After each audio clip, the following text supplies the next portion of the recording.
कच्चे आम से बनाइए आम पापड़। अगर आपने एक बार ऐसे बना लिया तो फिर बाहर से आम पापड़ लेना तो आप बिल्कुल भी पसंद नहीं करेंगे। तो आज मैं आपके लिए लाई हूँ कच्चे आम से बना बहुत ही ज़्यादा टेस्टी डिलीशियस चटपटा आम पापड़ की रेसिपी। अब कच्चे आम सीजन में आ ही गए हैं तो आप भी इसे ज़रूर से बनाएं और अपने फ्रेंड्स और फैमिली के साथ इसका एंजॉय करें। तो स्टेप बाय स्टेप आप भी इस रेसिपी को ज़रूर फॉलो करें और पसंद आने पर इसे लाइक शेयर चैनल को फॉलो भी ज़रूर कीजिएगा। तो चलिए बिना देरी किए फटाफट से शुरू करते हैं इसे बनाना। हेलो फ्रेंड्स, आप सबका बहुत बहुत स्वागत है हमारे चैनल में। कच्चे आम का आम पापड़ बनाने के लिए मैंने लिया है 1 केजी कच्ची कैरी। अगर आपके पास कच्चे आम हो तो आप वो भी ले सकते हैं। सबसे पहले कच्चे आम को धोकर आपको इसकी ऊपर वाली स्किन को इस तरह से हटा लेना है। तो लीजिए पीलर के साथ मैंने इसकी ऊपर वाली स्किन को ऐसे हटा लिया है और इसी तरह से आपको बाकी की बची हुई कैरी के भी छिलके को निकाल लेना है। तो लीजिए कैरी को छीलकर तैयार कर लिया है। अब इसके सेंटर में कट लगाकर इसके बीज को निकाल लेना है और फिर इसे छोटे छोटे पीसीस में कट कर लेना है ताकि ये जल्दी से पक कर सॉफ्ट हो जाए। और इस तरह से आम पापड़ बनाने में हमें बिल्कुल भी ज़्यादा टाइम नहीं लगेगा और जल्दी से ये पक कर तैयार हो जाएगा।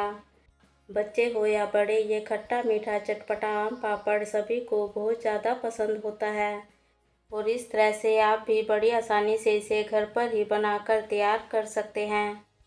तो लीजिए हमने सभी कैरी को ऐसे छोटे छोटे पीसेस में काट लिया है। तो अब इसे बनाना शुरू करेंगे। तो सबसे पहले गैस पर रखेंगे एक पैन, इसमें डालें ये कटी हुई कैरी और फिर इसमें जाएगा ये 1 कप पानी। ध्यान रहे कि इसमें आपको पानी बहुत ज़्यादा नहीं डालना है और ना ही बहुत कम, बस इतना पानी डालें जितने में आम अच्छे से पक कर सॉफ्ट हो जाए। और अब इसे मीडियम आंच पर ढककर सिर्फ 7 से 8 मिनट तक ही कुक करेंगे या फिर तब तक पकाएंगे जब तक कि कैरी अच्छे से पक कर सॉफ्ट ना हो जाए। कैरी को पकते हुए लगभग 7 से 8 मिनट हो चुके हैं। तो अब इसे चेक करेंगे।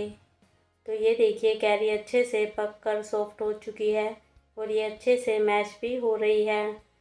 तो बस इसी पॉइंट पर हमें फ्लेम को ऑफ कर देना है। अब एक बोल के ऊपर छलनी रखकर इसमें थोड़ा थोड़ा सा पल्प डाल देंगे। इसे स्पून की बैक साइड से इस तरीके से मैश करते जाएंगे। आप चाहे तो इसे मिक्सी में डालकर इसका एक फाइन पेस्ट भी तैयार कर सकते हैं। इसे इस तरीके से मैश करना बहुत ज़रूरी है ताकि आम के बड़े बड़े चंक्स ना रहे। अगर स्मूथ सा पेस्ट रहेगा तो आम पापड़ भी देखने में बहुत ज़्यादा स्मूथ बनेगा। तो लीजिए मैंगो के बड़े बड़े चंक्स छलनी के ऊपर ही आ गए हैं। तो अब इसे हटा लेंगे। अब छानने के बाद छलनी की बैक साइड पर भी थोड़ा सा पल्प लगा हुआ है, तो इसे भी आप इस तरह से निकाल लीजिए। कच्चे आम से बना ये आम पापड़ इतना ज़्यादा टेस्टी और फ्लेवरफुल बनता है कि आप इसे हमेशा इसी तरीके से बनाकर खाना पसंद करेंगे। तो लीजिए कैरी का एकदम स्मूथ सा पेस्ट बनकर तैयार है। अब इस छने हुए पेस्ट को हमें फिर से पैन में डाल देना है। साथ में डालेंगे आधा कप चीनी। आप इसमें चीनी की जगह पर मिश्री भी डाल सकते हैं। अब चीनी डालने के बाद इसे मिक्स करते हुए तब तक पकाएंगे जब तक कि चीनी इसमें पूरी तरह से मेल्ट ना हो जाए। जैसे ही चीनी इसमें अच्छे से घुल जाएगी ना, तब हम इसमें बाकी की चीज़ें डालना शुरू करेंगे। तो लीजिए चीनी मिक्स होने के बाद हमारे आम पापड़ का मिक्स एकदम स्मूथ सा हो गया है। आप देख सकते हैं इसमें हल्का सा चिपचिपापन भी आ गया है। अब इसमें डाल देते हैं 1/4 छोटा चम्मच के जितना नमक। साथ में जाएगा 1/4 छोटा चम्मच ही काला नमक। अब आम पापड़ में थोड़ा सा तीखापन ऐड करने के लिए इसमें 1 छोटा चम्मच चिली फ्लेक्स भी ऐड करेंगे। और अगर आप तीखापन इसमें नहीं चाहते हैं तब आप इसे पूरी तरह से स्किप भी कर सकते हैं। अब आम पापड़ में एकदम यूनिक सा टेस्ट लाने के लिए इसे और भी ज़्यादा टेस्टी बनाने के लिए मैंने डाला है इसमें 1 छोटा चम्मच पुदीने का पाउडर। और एक बार आप भी इसे ज़रूर ट्राई करें, ये खाने में भी एकदम चटपटा सा बनेगा कि आप इसे खाते ही रह जाएंगे।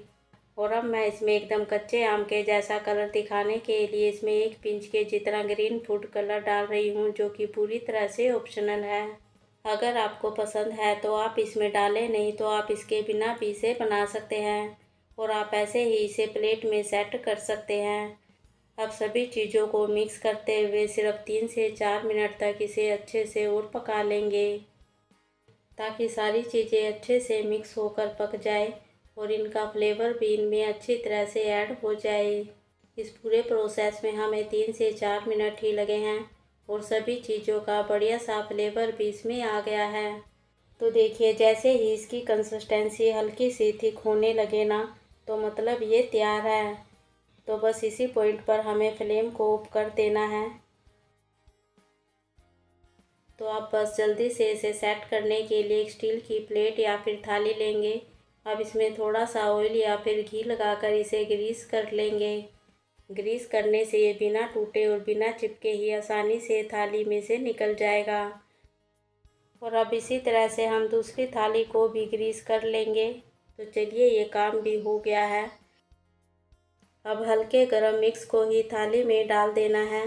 तो पहले इस मिक्स को आधा मैंने एक थाली में डाल दिया है और फिर थाली को इस तरह से रोटेट कर देना है, या फिर चम्मच या स्पैचुला के साथ भी इसे पूरी थाली में फैलाकर इसकी लेयरिंग कर सकते हैं।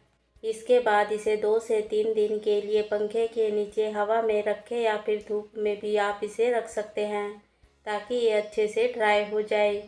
और अब बाकी के बचे हुए मिक्स को भी दूसरी थाली में इसी तरह से फैलाकर सेट कर देंगे। तो लीजिए, आम पापड़ की लेयरिंग हो चुकी है। अब इसे सेट होने के लिए हमें लगभग 2 दिन के लिए इसे धूप में रखना होगा। और आप अगर इस तरह से इसे बनाएंगे ना, तो ये आम पापड़ आपका भी पहली बार में ही एकदम परफेक्ट बनकर तैयार होगा। तो मैंने ना इसे ऐसे ही पंखे के नीचे रख दिया था और फिर थोड़ी देर के लिए धूप में भी रख दिया था। अब ऊपर से इसे छलनी या फिर किसी पतले से कपड़े के साथ ढक देंगे, ताकि इसके ऊपर डस्ट या फिर धूल मिट्टी ना आए। अब 2 दिन के बाद इसे चेक करते हैं। तो ये देखिए, आम पापड़ अच्छे से सेट हो चुका है। आप देख सकते हैं ये ऊपर की तरफ से भी पूरी तरह से ड्राई हो चुका है। ये बिल्कुल भी चिपचिपा या गीला नहीं है। अब बारी आती है इसे प्लेट से निकालने की।